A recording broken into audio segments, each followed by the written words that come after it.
పూర్వం నుంచి భారతీయులు యుద్ధ దేవతలుగా స్త్రీమూర్తులను ఆరాధించడం మనం చూస్తున్నాం. యుద్ధంలో విజయం కోసం శక్తినే ఎక్కువగా పూజించడం కథలుగా వింటూ వస్తున్నాం.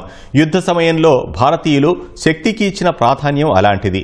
భారత్ పాక్ ఘర్షణల వేళ రాజస్థాన్లోని తనోట్ మాతా అమ్మవారి ఆలయం మరోసారి వార్తల్లో నిలిచింది. 1965 ఇండో పాక్ యుద్ధంలో ఆ ఆలయంపై వందలాది బాంబులు పడినా అందులో ఒక్కటి పేలకపోవడం తల్లి మహిమకు నిదర్శనమని చెబుతుంటారు. బీఎస్ఎఫ్ జవాన్లు నిత్యం పూజలు చేసే ఆ ఆలయం కథ మీకోసం.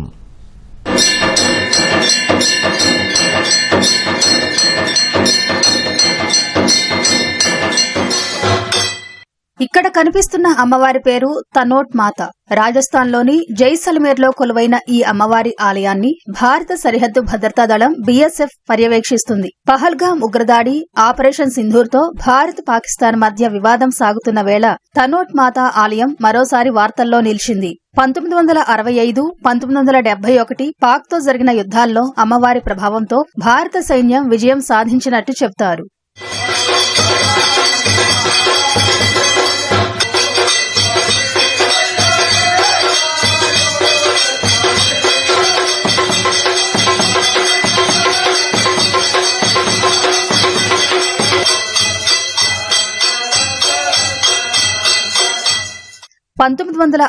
లో జరిగిన యుద్ధంలో పాక్ ఈ ప్రాంతాన్ని స్వాధీనం చేసుకునేందుకు భారీ బలగాలతో ప్రణాళిక వేసింది. ఆ సమయంలో ఆలయ సమీప స్థావరంలో అతి కొద్ది మంది భారత సైనికులు మాత్రమే విధుల్లో ఉన్నారు. భారత సైనికులపై పాక్ ఏకంగా 3000 బాంబులను ప్రయోగించినా ఆ ప్రాంతంలో పెద్దగా నష్టం జరగలేదు. ఆలయం పరిసర ప్రాంతాల్లో వందలాది బాంబులు పడినా అందులో ఒక్కటి కూడా పేలలేదు.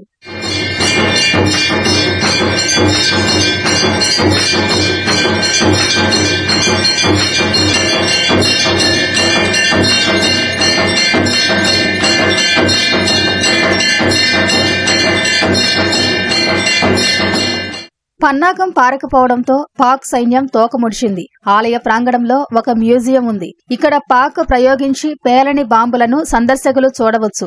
వందల బాంబులు పడినా ఒక్కటి పేలకపోవడం అమ్మవారి అద్భుత శక్తికి నిదర్శనమని బీఎస్ఎఫ్ జవాన్లు చెబుతున్నారు. 1965 के युद्ध में माता की एक ऐसी चमत्कार बाहर आई जिसमें कि न सिर्फ हिंदुस्तान और सिर्फ हमारे पड़ोसी देश जो है पाकिस्तान और वहां के सैन्य और सैन्य ताकत भी यहाँ पर नतमस्तक होने के लिए मजबूर हो गई। उस समय 400 से अधिक बम हमारे मंदिर परिसर में और 3000 से भी अधिक बम पूरे इस कैंपस में, इस एरिया में गिरा और एक भी फटा नहीं। तो ये माता की शक्ति और इनकी कृपा थी जो उनके सारे विस्फोटक बम गोले बारूद जो भी थे सब विफल हुए। उसी तरह से आपने जैसे देखा अभी ऑपरेशन सिंदूर हुआ, इसमें भी सैकड़ों बम और ये सैकड़ों ड्रोन और रॉकेट लॉन्चर जो भी इन लोगों ने अपने तरफ से प्रयास किया वो सारे के सारे विफल हुए बिना किसी क्षति के। ये युद्ध वाली देवी के नाम से जैसे प्रसिद्ध है तो उसी परिप्रेक्ष्य में ये हम उस माता की शरण में और जो मान्यताएं हैं और उस समय से जब यहाँ कोई नहीं हुआ करता तब से बीएसएफ यहाँ पूजा सेवा अर्चना करती आ रही है और निरंतर करती रहेगी।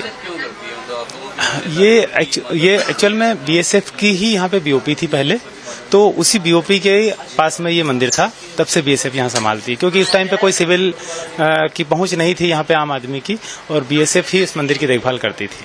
తనోట్ మాత ఆలయాన్ని 13వ శతాబ్దంలో రాజపుత్ర రాజు తానురావు నిర్మించారు. 1971 యుద్ధం అనంతరం ఆలయ నిర్వహణ బాధ్యతలను బీఎస్ఎఫ్ తీసుకుంది. తర్వాత ఆలయాన్ని విస్తరించారు. భారత విజయాలకు గుర్తుగా ఆలయ ప్రాంగణంలో విజయ స్తంభాన్ని నిర్మించారు. ప్రతిరోజు బీఎస్ఎఫ్ జవాన్లే ఇక్కడ హారతి, పూజా కార్యక్రమాలు నిర్వహిస్తారు. పాక్ పై విజయానికి గుర్తుగా ఏటా వేడుకలు జరుపుతారు. అష్టాదశ శక్తి పీఠాల్లో పాక్ లోని బలూచిస్తాన్లో వెలసిన హింగ్లాజ్ మాత అవతారమే తనోట్ మాత అని చరణ్ సాహిత్యం తెలుపుతోంది. తనోట్ మాతే తర్వాత కర్ణిమాతగా అవతరించిందని చెబుతారు.